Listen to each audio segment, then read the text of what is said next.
Hello and welcome. Welcome to this webinar. I'm Weiser, Cornell, and Helene Brenner is here with me today. I'm just going to have the pleasure of introducing her, and then she has so much interesting to share with you today. I see that people are arriving. I see some familiar names. So I'm just going to introduce the webinar. This webinar is called Awakening the Essential Self, the Core of Focusing-Oriented Therapy with Helene Brenner PhD. I'm Ann Weiser Cornell, your host. I'm the CEO of Focusing Resources. Helene's going to include this very fascinating content. I interviewed her yesterday and we came up with some very interesting teasers for the start. One is, how do you take clients from what's wrong with me, how do I fix myself, to I know what I want and need, I can trust myself. Another one is, how do you take clients from I don't know what to talk about to being with felt experience and finding the more in it. Helene is going to talk to us about how the most important thing for you as a therapist is being willing to be in the I don't know mind, and how trusting that gives you true confidence. I'm so excited to look forward to hearing that. And as a bonus, she is going to talk to you, if she has time, about the importance of the word let's. I can't wait for that. Helene Brenner, very, very long-time dear friend of mine, is a focusing-oriented therapist and trainer who's worked for 25 years as a psychologist in private practice with a very diverse clientele. She's director of women's counseling and psychological services in Frederick, Maryland. She's the author of that great book, I Know I'm in There Somewhere, and she's led numerous workshops all over the place, and she's the creator of My Inner Voice app, available for download on iTunes. So that's the introduction. And hello, Helene. Hi, Ann, and hi, everybody. It's so great to be with you all. And from people from all over the world, that we have this common, precious language in common. And so happy to share with you a little bit about how you can make your life easier as a therapist working with clients. And if you're in other healing professions, or just, I think we're all in the healing profession of being with the people we love and our friends, of how to help people and how to help them get into this. You know, we have this thing we love called focusing. We have this shared love, but most people don't know what we're talking about. And right, and it's actually a little bit hard. Many people have tried to do this while standing on their right foot, and it's very difficult. But these are ways that you can use what you love about focusing to help people without even ever talking about it. So I'm excited to share with you today. So as Ann said, you know, in my mind, there are a few really essential ingredients of creating. We're like sculptors, and we're like creating a focusing, light-oriented session, one in which we help people bring their self alive in sessions without them necessarily knowing it. But we get all this stuff, you know, and everything is of the same volume when people come in, and often what's the biggest volume is their problems and what's wrong. And what we're really trying to help them is to make their selves the loudest, to make their inner process of what's coming from that unknown place where you can experience, where something really new can happen. We're wanting to help that get into ascendance. So I'm going to talk a little bit about that today, how we take a session and how do we create that. I just want to say, Helene, I don't want to underline something that's so exciting to me, that you're talking about doing this without talking about focusing. I think that's something that mystifies people on this. You're opening up the magic box of how do we bring focusing, a way of being, to our clients, and never explain what focusing is or use the word.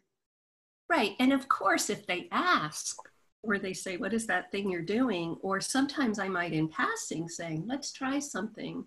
Would you like to try something? And it's related to some work, you know, and if they're a therapist, I actually will mention it. Or if they might feel scared, I might mention that this has been found to be the single most important variable of what makes focus, of what causes change in therapy. Because people want change. People want to feel differently, right?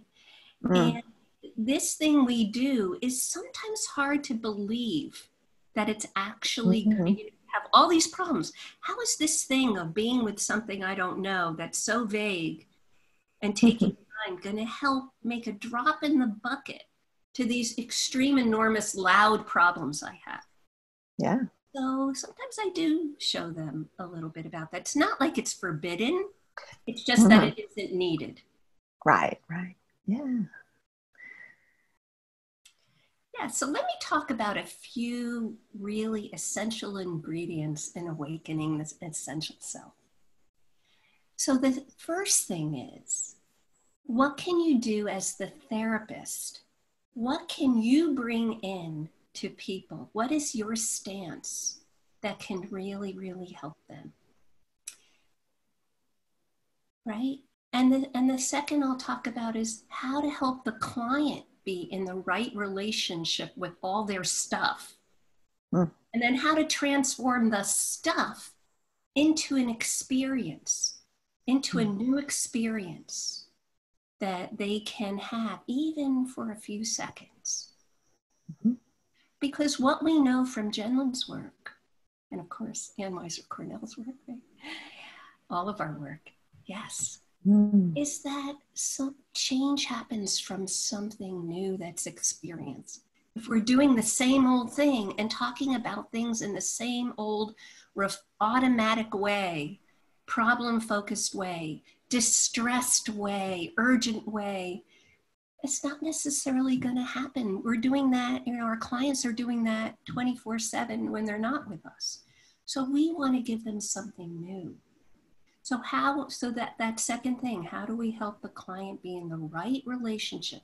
How do we align them to help them be in alignment with their experience in a way that will transform? So those are two things that I'm really concerned about, right? Because I know that we need those things. So let's start with us, right? What can we do? Well, you know, the biggest thing we can do is come with an attitude of not knowing, right? Which is hard, right? Because we're taught to be the experts. That isn't to say we throw away everything we know. Quite the contrary. We trust that it is with us, right? We trust that we have it. We've done all that work. We trust that we'll have it when we need it. But if we're worried, if we're in an attitude of distress, like, oh, what if I do the wrong thing? How do I get them? Oh, this is a really difficult person. I'm scared. I'm in distress. I don't feel so good. If we come that way, how can we expect our clients to sort of have that, to get out of that distressed attitude? And so this is a conscious effort. This is a conscious emptying. And I remember reading Jenlen, he talked about, I just put my stuff and I put it aside and I open a nice big space. And that's what I do. I open my big fish net and I let the fish come. I don't go working for them, right? I let them come. And one of my goals for all of you and for myself and in the course is to make life easier for you, right? Because heaven knows it's not an easy job to be a therapist and a healer, especially in these times when people are coming with so much turmoil. I want to make it easier. I want it to feel relaxed for you. I want that for me. And that way I can have a really good time because I don't have to know, I can trust. And this means that rather than trying to say the right thing or trying to find the right ledge, to start working, I let it come in. I let it come in. And when I feel the inner impulse to say something, I say it. And it comes from that deeper well, And that's fine too, because in the beginning of a session, a person usually is coming in. We're helping them relax. We're helping ourselves get attuned, like our tuning fork is getting attuned to their energy. Because the more connected we feel, and after all, this is a collaborative process. This happens in the context of our relationship with them. And the more attuned we are, the more they feel attuned to us. It's almost like we start to breathe together, right? Mm-hmm. And when that happens, more magic can happen, because you will feel like everything's okay for them to say. There's nothing they could say that's going to really decenter you. You're centered. And if it is, you can do a process with yourselves I'll talk about, to calm yourself, to make connection, to acknowledge in yourself, yeah, that happened. Right. Mm. And also they're going to feel freer. And the freer they feel, the more juicy the material they're going to bring. This works that way. Mm-hmm. Yeah. And then the second thing, which is, how do we help them? How do we help them get in the right stance? And this again makes your life easier, because your goal is to not be alone in the room with them. Your goal is to have a team where you're helping them also be in the room with what they're talking about, with what they're experiencing. Yeah. So it's like, it's a sense of, I have your back while you're exploring, similar to the way you would guide somebody. So that experience, but it's different because you may be more active, but it's that sense of, I want to teach you to fish. Like fishing's coming up. I'm not a fisher, but it's like you want to teach them something so they will have something they can do. And that way you can also suggest little experiments they might try during the week that will strengthen their muscles of being with themselves. And so I like to try those things out in the session, just for little tiny bits of time. They don't even know what's happening, right? But you're sculpting a relationship with them, and one in which they can be in a more alive, present relationship with their experience. Because it's the process that will change them, not the problems. It's the process that they will learn, that they approach the problems with.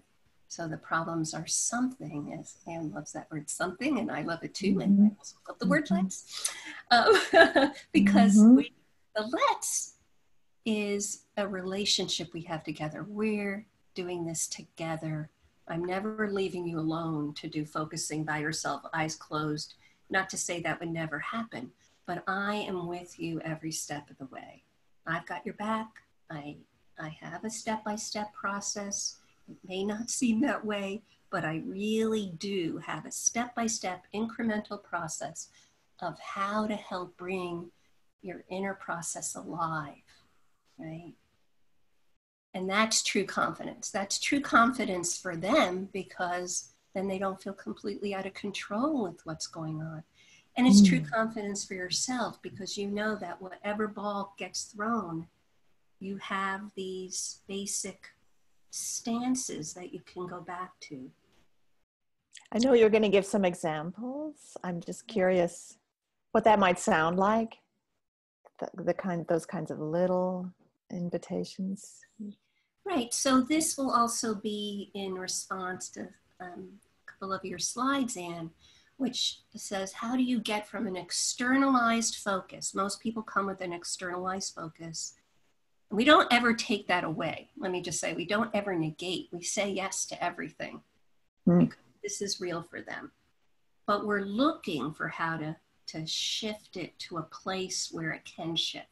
So people come, for example, if people come with a problem focused, and often they may not even know what to talk about, or they may know only to talk about problems. Okay, so I'll give you an example. Yesterday I had a client, she's actually a therapist, and she came in saying, you know, what really attracted me from your work and your website were the words that everything around you, everything in your life can seem okay, like the house, the kids, the husband, and yet I'm not happy. And I really, you know, I wanted to work with someone who could help me with that. And I don't know how to be happy. Everything seems okay. What's my problem? So she was even saying, so she was even saying, like, what do you do to be happy? Like, it, you know, and no, I don't know how to be happy. So I was really talking to her. I gave a little bit of, just a little smidgen of information that happiness isn't something necessarily you try for. Happiness comes from being with yourself however you are. So that way, it's not like you're both trying to be happy and that's like a judgment, and you're trying for something and you're still not happy anyway. It's thinking you should be, but you're not. And so not only are you not, but you're thinking you're doing something wrong. So it really is about being with what's there now. So I said, how are you right now? You know, so one of the things I'm doing is I'm getting it into a present experience. If it's not present, we can't work with it. We can't work with an abstract. We want to get the content into an experience. I said, oh, the week went pretty well. You know, the normal ups and downs, you know. Yeah, I did get grumpy with my husband and you know, but you know, it's pretty good. It wasn't as bad as it can be. I said, oh, and I happen to know she's a marriage and family therapist.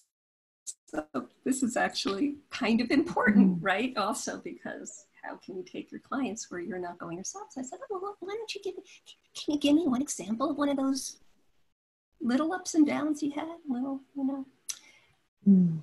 So that's one thing, is getting it into details. Details are present.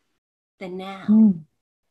Can you walk me through that? What, you know, how that was? Well, he was home, he was sick, he was being a big baby, and I was getting really like frustrated, and you know, he was grumpy, and he wasn't making an appointment with the doctor, and he doesn't even have a primary doctor. And so I took the kids out. So that's really interesting, right? So then I find out, as the story goes, that doesn't have a primary, and he hasn't had a colonoscopy, and his family has a history of colon cancer. Right? And I say, oh, well, you know, how is that for you? Well, I don't want to have another kid to take care of. I already manage everything. So what, you know, so here's a situation where she shuts off this because she gets angry, she gets resentful. And we talked about that for a while, acknowledged her feelings of feeling resentful. And then I also said, you know, what do you imagine, you know, he might be feeling about the doctor thing. And she said, oh, he might be scared. Because I started with him just because I knew it was kind of vulnerable for her to say she was scared. Mm. But then we got to that, you know, and by the end of, you know, this whole thing that was like nothing and was talking about how am I going to be happy and very, very abstract, got into something really important, which is her fear that he could die, right? He doesn't take care of himself. He doesn't even have a doctor. And also her feelings of managing everything, but then this becomes something else. And then would it be to share with him how you're scared, how you feel vulnerable from your heart? Well, that is something she actually rarely ever does. And we really talked about that. And so this pulling this little thing of what's an example of this ups and downs. So there was a discounting, do you see, of an up and down. There's a discount. She's saying, no, just a normal week, nothing to talk about, and just these normal ups and downs. I have no clue. I feel sort of just go around. And she's thinking it's something more about how he doesn't fix things around the house. And maybe that's what it is. It's like, well, I'd like a partner who, you know, manages things more around the house. Like it's a very abstract concept, nothing to do. You're sort of like an empathic detective. You're listening for these little things that the person has but isn't noticing in the way they could. Exactly. But, you know, I didn't know what she was going to say when I said, talk me through one of those ups and downs. I didn't know. I mean, it looked like somebody who is rather dismissive of all inner experience, just thinks she should be happy, is an expert manager, but not somebody that knows how to be with herself. But I also know that's why she picked me. I know that's why she picked me, because she could see that there's something about me that's different that wants to help bring her into deeper experience. And in this situation, and you know, this is something we're always doing. We're not only empathic detectives, but we're empathic in a way of calibrating our intervention based on the person. This was the second session. She basically said, I came to you. She basically told me what she really wanted and what she's absolutely scared to death of. She basically told me that she avoids going to deep places with her clients. Well, I'm going to take the call, you know, and I might with her go a little bit, put a little bit of a stronger urge. And if she's only coming every 2 weeks from now, I gave her assignment to talk from her heart with her husband about what scares her and what she needs. And then we'll talk about it. It's in the experience that the change comes. Beautiful. And it's in the experience. It's in the present experience. So let me talk for a moment also about a process that helps me conceptualize this process. Because even now, I'm aware that I'm talking about example and saying a lot of stuff, but I do have a structure in my mind that helps me. And some of you may have heard about this from my book, etc., but it really helps me in therapy. It's a process. It's an inner size as well on my app and in the book, but it's also a process. It basically, I came up with this when I myself was a new parent and I didn't have time to focus. I came up with a way, and then I really adapted it for use with clients, because with clients too, it doesn't usually work that well to have them go off and do a focusing session. It kicks us out of relationship. We need a way to do it eyes open. But all the concepts, all the basic building blocks of focusing are here. And I call it the ABCs: acknowledging, being with, and compassion. And but it teaches many, many things. And again, I may never talk about this with a client. But it helps me know how I'm approaching things. And I'm talking about it as an outline because even when I don't think about it this way, this is what I'm doing. It basically, the A of acknowledging, the A of ABC is acknowledging. What I'm doing in the ABCs is I'm teaching a way to acknowledge something that's present. This teaches acknowledging. This teaches present time. It teaches, it brings into being that there's a you as a client that's acknowledging something. So it does teach disidentification. It teaches that you can acknowledge something rather than just have it be a mishmash of identification and coming in and out of it. It teaches something that's more reflective, a reflective stance with the content you're bringing in versus what I call reflexive, automatic. I'm talking about this, but I'm not even listening to what I'm saying. I'm just blah, blah, blah, blah, blah, blah, blah, blah, right? I'm just kind of going on and on and on about what I already know. And as we know, if we already know it, it's not new. We can't get the more. We can't get those pregnant pauses. We can't go deeper. So the acknowledging, and this is where the word in tandem teach the word let's. Let's acknowledge that. So the person says, yeah, she says, I'm on empty. Let's really acknowledge that. How empty you feel. Yeah, I'm just exhausted. Yeah, let's really acknowledge that. Let's maybe just take a moment, to be with that. And that's the be, a being with. Let's stretch that moment. So the A says, this is worth acknowledging. I wouldn't think, acknowledging exhaustion had any, what's the point of that? That just seems to be like, I want to get away from that. What's the point of that?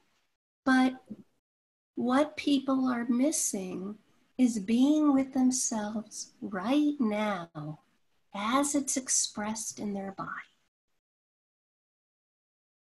Being with themselves right now. Because one of my favorite expressions is, you can't start the car from down the road. You can only start it from where you are. If your car is tired and it won't start, you have to acknowledge that's where it is. You're naming it. You're naming it. You're acknowledging it. To acknowledge it means listening to it. It means really sensing if it resonates, because when you acknowledge something, your body knows if it's true. So just in pausing and acknowledging it, the person will begin to calibrate and begin to resonate their own inner tuning fork. Is this how I feel? Do I feel, oh yeah, I'm resentful. Yeah, I'm angry. Tired of doing it all. And then maybe I'm also really scared. Sometimes that even starts a focusing session if somebody really starts going off with it. But it keeps the jargon out. It helps them meet people where they are. Helps them begin to align. As I said to this woman when she said, how do you be happy? Happiness, it's something you do. It's not something you get. And one of the best ways to do happiness is to listen to how you are, because that's self-acceptance. That's being with yourself as you are. That's taking the moment to have that sweet listening to yourself. Who listens to you during the day? Wouldn't you like to be heard? And when you listen, everybody knows that feeling when you feel like, oh, how am I right now? I feel like crap. It feels so good to say what is true. When we say what's true, we feel better.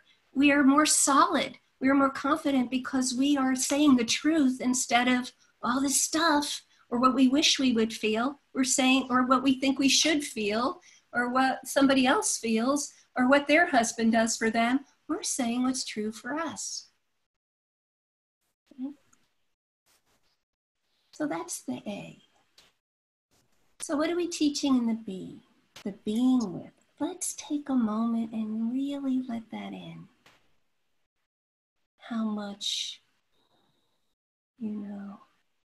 how much you need him to really take care of himself physically. Let's take a moment to really be with that, or that wanting for him to hear you, or that wanting to play more because you're so overworked and you listen to the news all the time and you're just so stressed out.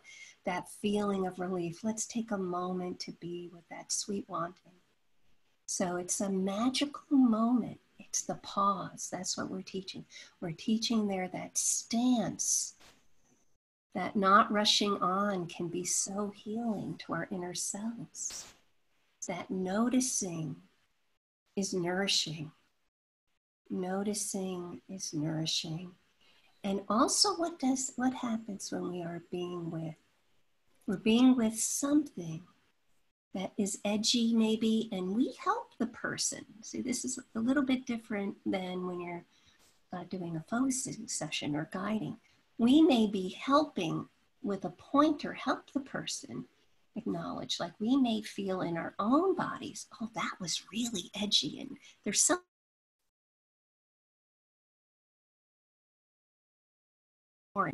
more in that, that sense of empty. There's something more in that sense of empty. There's something more in that sense of wanting more, or that longing, or that dream that you said for a moment and ran away from. So we are helping. Let's take a moment to acknowledge what you said, or without even saying the word acknowledge, what you said there is so important. Let me see if I got that. Is that right? Let's take a moment just to hang out with that is the B.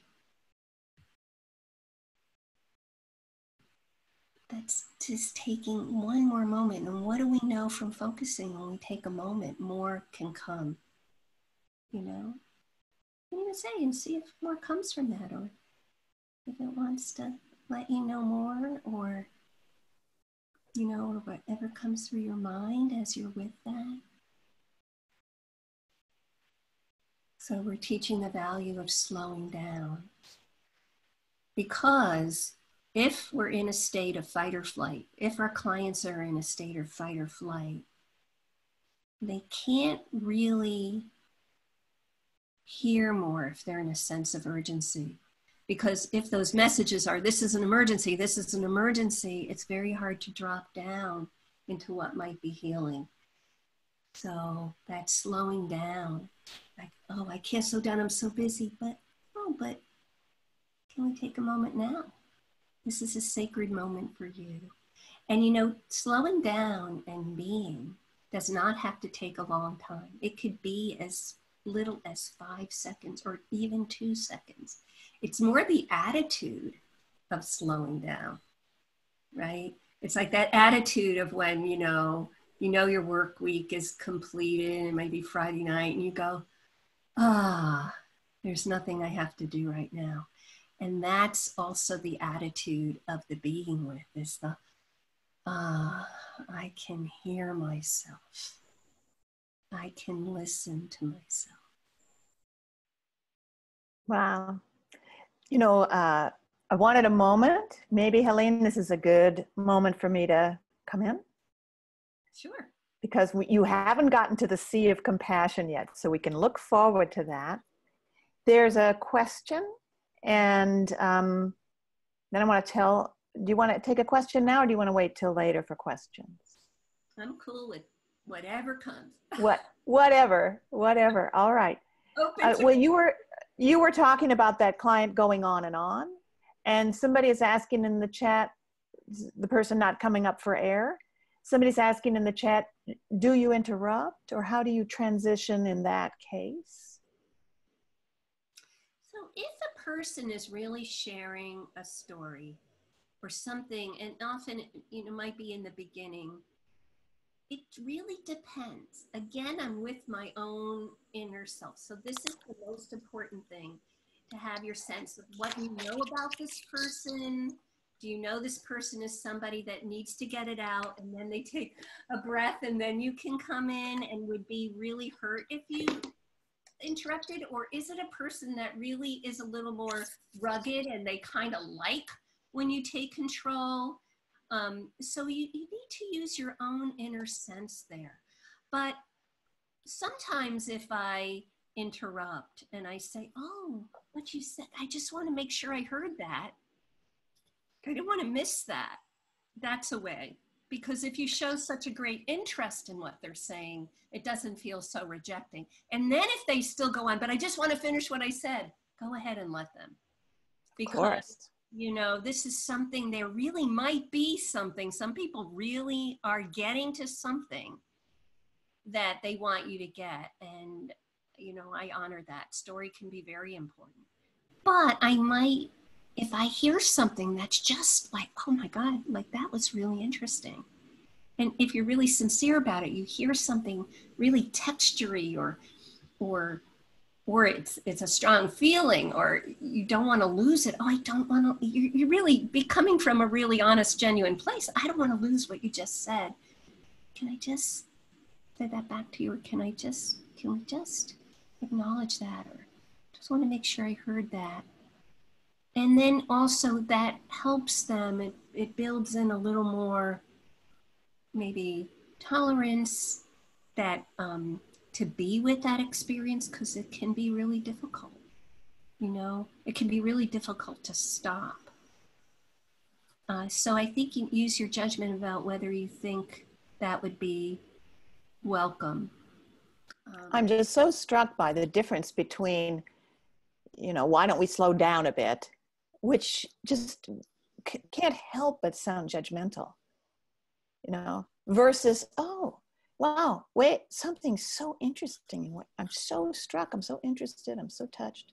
Right. It's engaging with what the person is saying. Exactly. And sometimes they say something like, that's really also strikes you as, wow, they just said their mother died, or they were molested, or, I mean, really, people can say these things so fast, and you go, whoa, that happened to you. That's, you know, I just really, wow, that's, you know, I'm really just struck with such empathy and compassion for you going through that. That's a way of stopping and acknowledging. And then they do, and it's also like saying, you know, it's really important. And also you don't want to miss it and think like later. I mean, in that situation, it's like, I don't want to feel like, wow, they gave me something really important. And I really do want to make sure I heard it, because they might not come back to it. And, you know, so yes. So, yeah. you know, if something really hits you genuinely, and this is why I'm saying that your greatest ally is your own sense of being with yourself, because if something really strikes you, people are really honored by that. And even if they need to go back to their story, oh, but I just have to finish this. You're the only person I ever get to say this, and I just need to clear it all out before I could go on. Wow, I mean, that also says something. I am the only person she gets to talk to. Naturally, she's going to tell me all the things that are distressing her first, and then I'm going to get my chance to help with something new. Wow.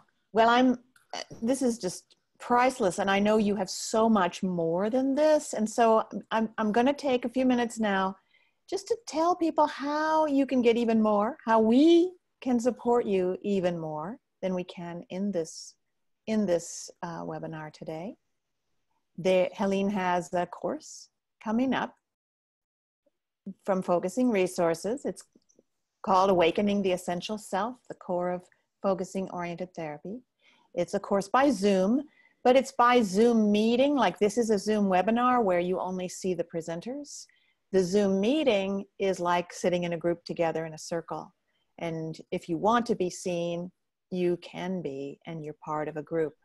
And so it starts on November 6th, which is 2 weeks from today. And it skips Thanksgiving week and meets 5 times from 9:15 to 10:30. Now we started the day at 9, wherever you are in the world. It just starts whenever this webinar started, but at 15 minutes later.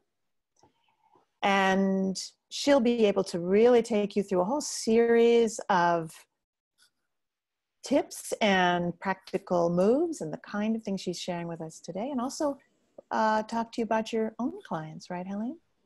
Definitely. Do you want to say any more about what you'll be doing? Well, also, I just want to say it's very experiential. So today, it's a webinar, but I actually take you through some experiences. During each class, we actually start also with a more experiential exercise, or at some point early on in the class, to demonstrate something or a stance that might be very helpful. And they're, really talk about incremental ways. And it's not like one size fits all. Like today I'm talking about ABCs, but there's so much more. There are many, many different pathways into experience. And it really depends on what the person is bringing. So each week I focus on it. But directed toward another specific way of going in with them based on different information. So some might be more from a person that's very in their head, and ways to help with that, that seem easier for the person, maybe not bring up any fear of being with something unknown. It starts with something more known.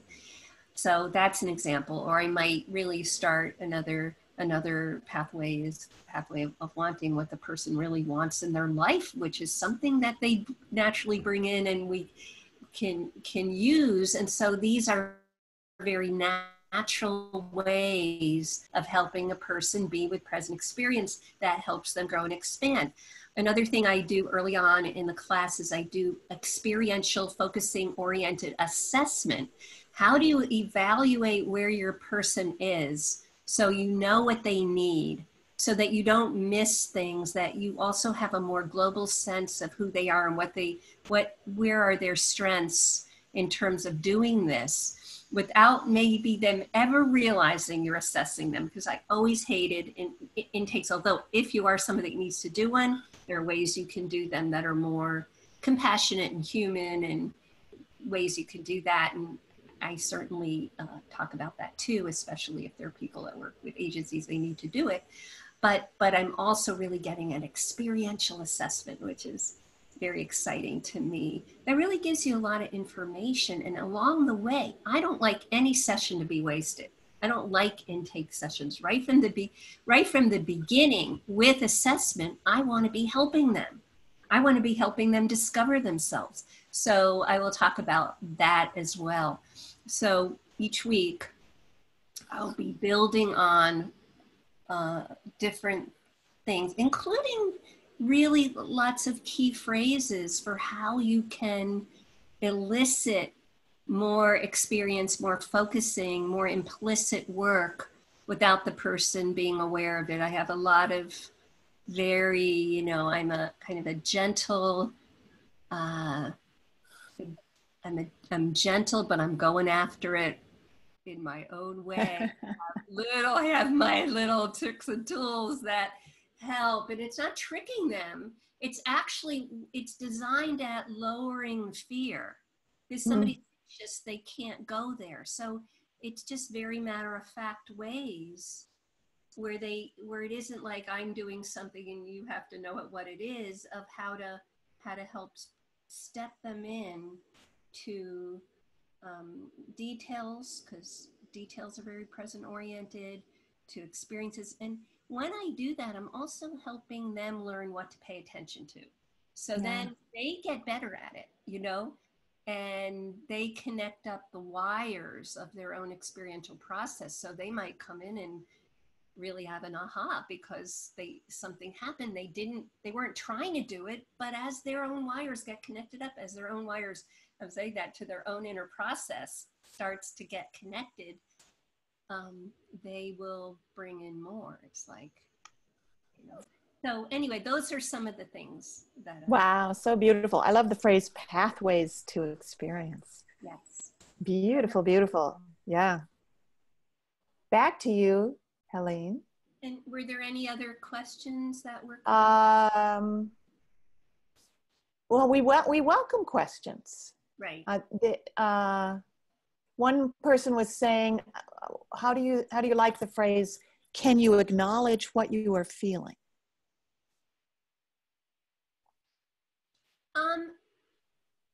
It just depends. If somebody likes and they use the word feeling a lot, I might say that, but I probably would say more something like, let's acknowledge that, this feeling of da da da da da, and using their words. Because, yeah, like notice the difference between can you, which puts it on the other person, and let's, which right. makes it, yeah, is that right? Right, because I don't want to put them on guard. And what if they don't like feeling, or what if they think, oh, feeling, or where's, so, and also I like the word that, and I'll talk about this too, lots of keywords, but that, because then if more comes from it, that isn't a feeling, it's a sense even a body sense. I'm not telling them what to feel or do. I'm opening it up a little bit. And I like to then also use their words, but not just repeating back, but in let's really, yeah, so I'm so curious about that, da da da, when you said, you just got furious, that it triggered in that situation. So tell me more about that. So I'd love to hear more about that. So also bringing in yourself a little bit, but also kind of keeping it a little bit vague. Yeah. Or I got this from Mary Hendricks. So, oh, so you're this, and they talk about a lot of feelings. Oh, so you feel what? I love that. So you feel what? So because they haven't mentioned a feeling yet, or? Yeah, or they said a lot of words, but then they get to claim it. I'm not claiming it as the expert. Tell me more about this. I'm letting them go. Kind of take it. Right. Well, I don't see any more questions, although we are welcoming questions. Maybe you want to go on to the compassion. Absolutely. Move, yay. Like the sea of compassion. A lot of people think that compassion is like self-pity, whining, and you see those are externalized, judgmental words. And actually, compassion is an active process. As we know, when somebody is next to us as a client or a friend or a partner or a child, it actually takes a certain energy. It's an active stance to extend compassion. And when we teach this by having an attitude, can we be compassionate with that or friendly toward that? We're also teaching sort of about the larger self. We're beginning to introduce that even if we're feeling identified with something and feel crappy, there's a more there that could be friendly to it, or can we be? And if they can't, oh, well, let's talk about, oh yeah, well, can we be compassionate to not being able to be compassionate? Right? There's always something to be, yeah, I just can't because I always had to be the good girl. Oh, wow. That must have been so hard to always be the good girl. Maybe we could sit with that part, like with what we know, can sit next to that 4-year-old that had to be so good. Let her know that we're here supporting a different way of being good. Like good to yourself. I did that just yesterday with someone. It was profound. So we're teaching an attitude of tenderness and passion, and really like putting our heart out to that place, really opening our heart to that place that's hurting. So that's compassion. And again, it opens up the window of more space in this distress feeling, where it allows something to feel a little less stuck if we can have compassion. Of course, we're modeling that. All the time we're modeling it. We're modeling the be a being with when we slow our voice down and pause. And we be with that feeling of so tight, we can't breathe. All right, so we're saying it slowly, and so we're modeling the being with, and with the C in our voice, we're modeling that compassion. Like, can we be friendly? Can we let it know we hear it? Really let it know. It's so hard to walk around feeling on empty and, like Beautiful. So there's another question now. Awesome. Would this be a good time? So this questioner is quoting a client saying, I got so angry I was swearing, but that's a past experience. And how would you help somebody move into the present experience of that? The person asks. And as you're saying that, do you feel that now? Does that come for you now? So that would be one way I would do it. Another thing I might say is walk me through when you felt that angry. Can you feel that now as you express it? So tell me, imagine you're there right now sharing that with me. So it gets in the now. But a lot of times I say, and is that with us right now? Is that with us right now? Not gone, but actually what's there is this, right? So that's like a focusing thing. You calibrate and you go, no. And sometimes it's like, yeah, damn right it is. And I'm even more angry as I think about it. Yeah. Well, one thing I think is kind of amazing in what you do is that by asking for more details, you're getting people into more present experience. Exactly. Tell me more about being so angry you were swearing, or I'm curious about, or walk me through that. Yeah. And then they might bring more words, and then I say, yeah, and let's hear a bit more. I'm so interested in that when you said that. What's that for you? Or so you felt. Sometimes I might say, so you felt a little offended. They might say, I felt really offended. So sometimes I use minimizing words so that they'll say it more, whereas sometimes if you say, wow, that was really loud, that anger, no, so I like lower the defenses to claim. Yeah, you want them to be the one that claims how big it is rather than having to minimize it back. Interesting. Thank you, Taj, for that great question. Thank you, Taj, for the great question. So we aren't getting another question. And what are you still wanting to leave us with today in the last few minutes?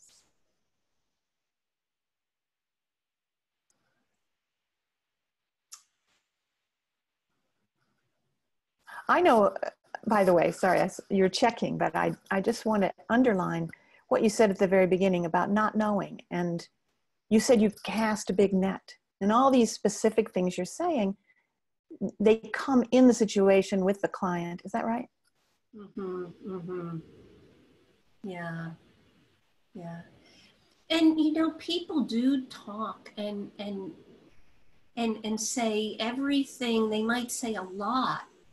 Because I see this question from Maria about people don't do the slowing down listening. Sometimes they do, but also a lot of times, we're with our own self. And, the focusing stance is actually when we are kind of reflecting back, the person gets that information to go back down. So when we have that wide net, it's amazing the things that we'll see. Like sometimes it's this weariness in the shoulders. Like sometimes it's, I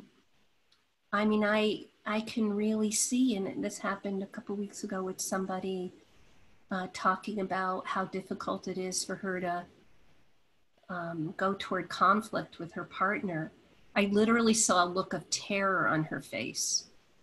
And I just knew. And see, this is where, if you're listening to yourself, I said, oh, did you get attacked when you were young?